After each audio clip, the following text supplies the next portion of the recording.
What is your absolute worst roommate story that you could ever have? Story 1. I was barely 23-year-old woman who just moved into the area for a new job. My friend recommended I stay with this guy she knew since he had a cheap room in his apartment available. Initially, he seems nice enough, but I noticed the lock on my door is broken, like someone ripped it out. I say, hey, so this is gonna get fixed. He assured me it will and explains a crazy ex-roommate did that. Throughout the day as I'm unpacking, he repeatedly barges in without knocking to ask me something stupid. After the third or fourth time, I say, hey, would you mind knocking before you walk in? He apologizes and says he just is not used to living with women. I'm thinking, so, you just waltz in on your male roommates unannounced? Also, wasn't the last crazy roommate a woman? He asked me out the next morning. Of course, I politely declined, saying that I don't want our living situation to get complicated. I'm now officially weirded out at this point, but I have nowhere else to go. That night, around 2 a.m., I wake up to him in my room telling me he made me a sandwich. I tell him thanks, but no thanks, I'm literally asleep. Okay, this is getting kinda scary. But the worst had yet to come. A few nights later, I wake up to him crawling into my bed. I sit up terrified and ask him what he wants. He begins stroking my hand and talking about how attracted he is to me, purely out of fear. I'm polite with him, nevertheless I refuse his advances and he leaves. I don't return home for several nights. Repairing the lock is no longer security enough for me. It's obvious through the escalation of his behavior that he's building up to something. But I had not been paid yet, and hotels in the area were about $100 a night. I tried sleeping in my car, but it was winter, way too cold out. I also had no friends there, I just moved up. So, I went back. I got pepper spray in hand, and when I got there, I see he's having a party. I go straight to bed to avoid them at like 9 p.m. I consequently wake up extremely early at 4 a.m. He's still awake and sitting on the couch, and his guests have left. I awkwardly nod hello, and he says good morning. I get dressed intended to go to the gym. As I'm walking past him, he stops me and says, "Can you do me a favor?" I turn to look, and for a split second, all I see is his hand moving. It was muted, but now that I'm facing him, I can see what he's doing on the living room television. Well, some very explicit content. Holy crap. He's really pleasing himself right in front of me. I curse at him and slam the door on my way out. That was my last night there, and thankfully my paycheck hit, and it was enough to get me on my feet. The next day, I found out why I never saw him at work despite him claiming to be an employee there. He was fired for sexual harassment. Shortly after that, I purchased a cheap converted van, almost like a B-class trailer home, and traveled the country solo. Ironically, living in a van down by the river proved safer than rolling the dice on roomies. All's well that ends well, I guess. Story 2. I had a roommate in college who had the opposite problem. Our dorm had a crappy wall unit AC that he ran at max 24/7. Even when it was the middle of winter and snowing, he kept the AC going. I tried passive-aggressively to slowly set it to a more reasonable temperature by slowly turning the knob down just a fraction every day, but after only a few days, he must have noticed the difference between frigid and freezing and turned the AC back to max. It got so cold in our dorm that I would have bundled up and wore gloves to comfortably type on my laptop. Story 3. We had a shared kitchen, the three of us. We had cleaning schedules, but they never followed it. They just piled it up until it was my turn, and after numerous complaints that I was the only one cleaning, I stopped cleaning. 3 weeks later, there was rotten food and fungi all over the kitchen, even a cockroach infestation. A cleaning company had to be hired, and the cost of which spread over the people living there. I objected to the bill on the grounds of my earlier complaints, and they didn't argue, and I didn't have to pay $1. I even got compensation for eating out every night. They got kicked out a week later. Was a win for me eventually, but a horrible time before that. Story 4. My second roommate in college went to sleep way too early. Now, I wasn't a partier, still not one, and went to sleep early as well, but he went to bed even earlier than me. I'm telling ya, it was lights out by 9, and you better not make a sound. But when he wanted to make noise, oh, that's fine. He was blasting some music one day as I was talking with my suite mate. So I went into our room to turn the music down, and he punched me hard in the stomach. I acted as though it didn't hurt at all, even though it did, and just kept walking to the stereo, turned it down, and left the room. Thankfully, he left after 1 semester. Story 5. She made us patient 0 in a campus-wide bed-bug infestation. And this wouldn't have been that bad, everyone makes mistakes, but the reason why it was campus-wide was she saw 3 separate doctors over a period of 3 months, who all said the same thing. And then she ignored medical advice repeatedly before finally checking, at which point she's been all over campus. Then she had the nerve to sit all 8 of us down for a roommate meeting, where she told us that we all needed to be serious about the bedbug protocol and get to the laundromat to clean our clothes and stuff, because she just couldn't take any more stress and she needs this situation over. Months. I'm still really irritated by it because she really presented it as though she was the victim. Like, someone's broken in and put the bedbugs in her bed, but she's absolutely having no sympathy or empathy for anyone else on campus dealing with this, nor for any of us, her roommates, who were forced to grapple a deal with it out of our own pockets. She had no apologies or even kind words for us. She wasn't a great roommate to start with, but she was living in the same room as 2 girls who were dating. So I did give her some leeway. This just took everything over the edge. Story 6. When I turned 21, I got a bottle of 18-year-old Sherry Oak Scotch whiskey. It came from a very well-off family. It was from my best friend of almost 15 years who was battling cancer. My friend and I made a pact when we were teens that whenever either of us get married, we'd be each other's best men. My friend had gotten married to a wonderful guy that he had met in college, and the 2 were my closest friends that helped me get through a lot of bad things in my life. When he gave me that bottle, he gave it to me not as a birthday present, but as a promise to be around, to be my best man when I got married, like I was when he got married to his husband. Sadly, the cancer spread and got out of control, and he passed away just a few months after my birthday. After he passed, I planned to never open the bottle, and I tried to give the bottle to his husband, but he refused to take it.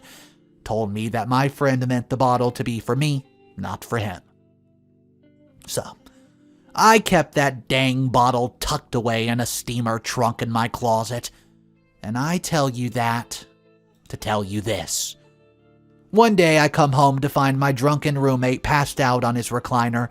The bottle of whiskey next to him was on the table, completely empty. I thought that maybe he bought a bottle for himself of the same whiskey, but with a gut feeling I checked my room. The trunk in my closet was wide open, and the box that the bottle came in was open. And the bottle was missing, as was the envelope of cash hidden inside the trunk of about $2,500 that I've saved up over the year from working a side bartender job on the weekends. I woke up my roommate and asked him if he took the bottle out of my trunk. He said, "No, I got this from the gas station." He sat there staring at me, expecting me to believe him. I was absolutely beside myself. I told him that I was moving out and he didn't understand why. I confronted him about the missing money and the bottle of scotch he clearly stole, and he said, "Okay, bro, relax. It's not like you can't buy another bottle. You clearly have the money for it." I left the apartment, went to the rental office, and informed them of the situation. They helped to get me off of the lease and even helped me find my own townhouse in one of their other property neighborhoods. I returned to the apartment, packed up my belongings, and moved out the next day while he was at work. Story 7. In college, I had a horrible roommate who did all bad things. Did not wash dishes, kept multiple bags of fast food trash in his room, smoked cigarettes in the apartment, ate my medical brownies without asking, and so on. But the worst thing he ever did. Me and my girlfriend were in a long-distance relationship at the time, so I invested in, well, a sexual toy. Nothing fancy, but it got me through a couple of long months.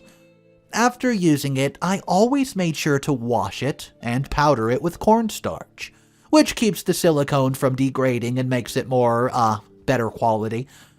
One day, I noticed that the powder coating was gone, as if it's been washed and not powdered. In addition, it didn't exactly smell right. Mind you, I kept this thing hidden in a drawer and not exactly out in the open, so he had been going through my things to find it. I ended up doing what any reasonable person would do. Right before I was about to leave for work, I let him know that I'd be gone. I bought some extra strength Icy Hot, and I washed out that toy and powdered it so it would be absolutely irresistible, and slathered as much Icy Hot inside of it as I could fit. Anyways, we don't talk anymore. Story 8. I rented a room with a neighbor who let me live there cheaply when I had nowhere else to go. Her house was pretty dirty due to her physical limitations from being very, very obese, but I tried to keep common areas clean, and her adult son lived there. He was slow or something, but very judgmental. Luckily, it didn't bother me very much. The worst part was her 25-year-old daughter, immature, entitled, thought she was God's gift. She'd leave blood, pubes, hair, everything all over the bathroom. She'd have fun time with her bedroom door open. She was always arguing and disrespecting her mother, but the worst part was how she treated her pets. She loved to rave about her zoo, but her mom had to take care of her cat, her dog, and several birds. The dog was untrained and it peed on my bed and barked when I was trying to sleep. The mom would go out of town sometimes to a family beach house, and one time she was gone, I noticed the dog's water ball was always empty, so I kept filling it up. Then I realized that the house was pretty quiet. She had cockatiels and conures, so the house was never quiet. So I went to check them. The bowls were bone dry and empty seeds, and 2 of the birds were dead. I was so happy to finally get out of there. Story 9. I had a weekend getaway planned, a confirmed couple of weeks in advance that she could take care of my cat while I was gone. Before I left, I reconfirmed that she would be around and could take care of them.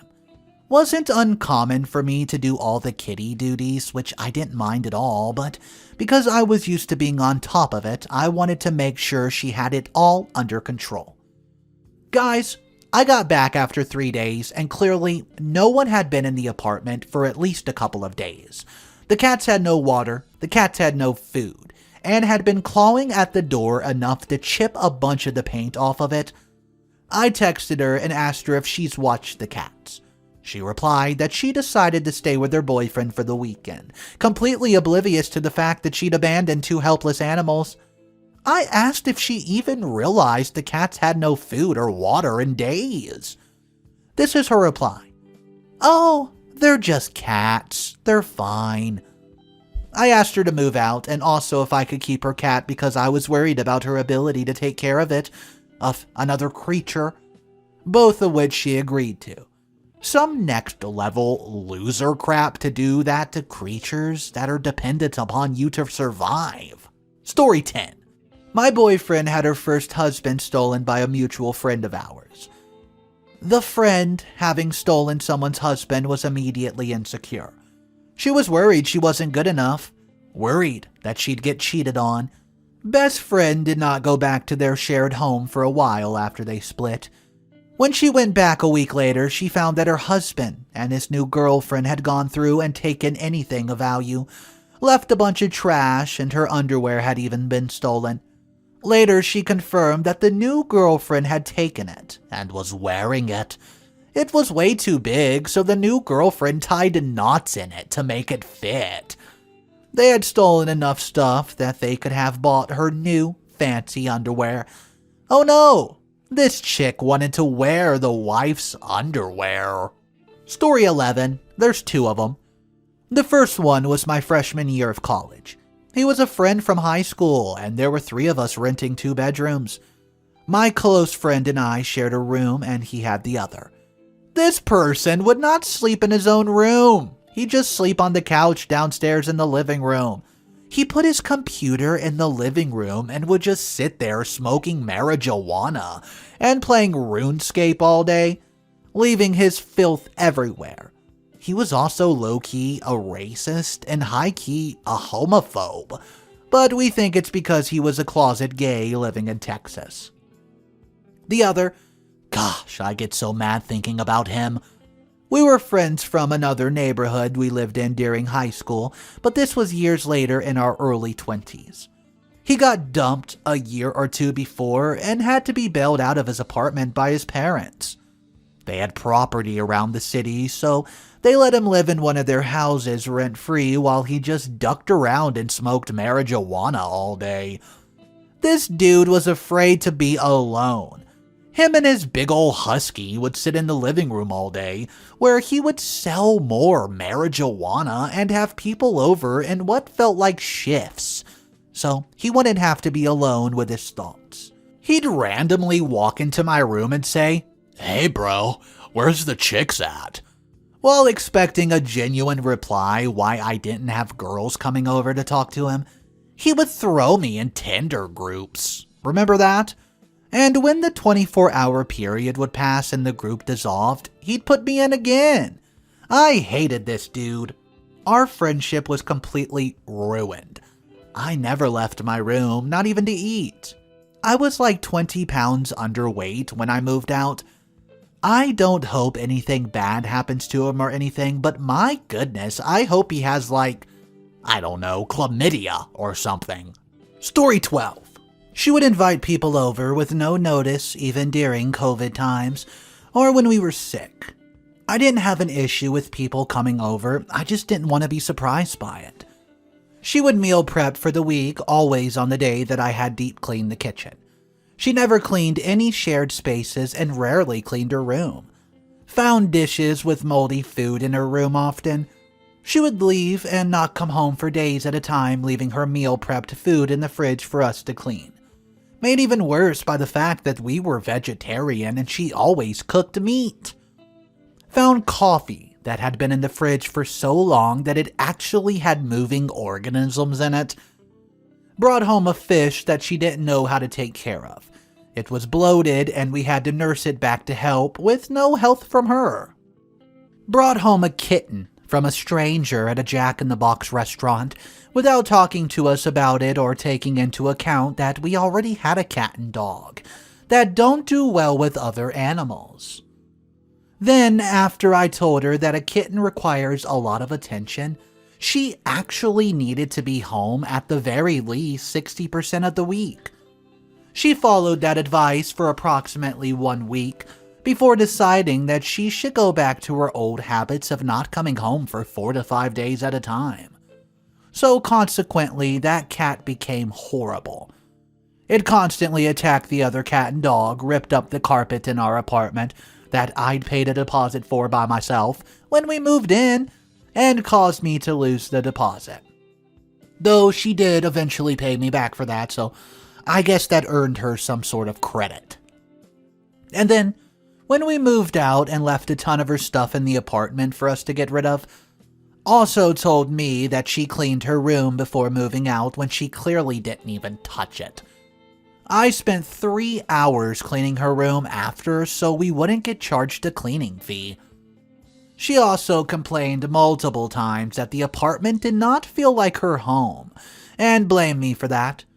I tried multiple times to get to know her better and hang out with her, and she would never be interested. When we moved in, she refused to pay any of her decor and shared space, even though I asked her multiple times if she was sure. And when we were actually home, she would just shut herself in her room and would never come out.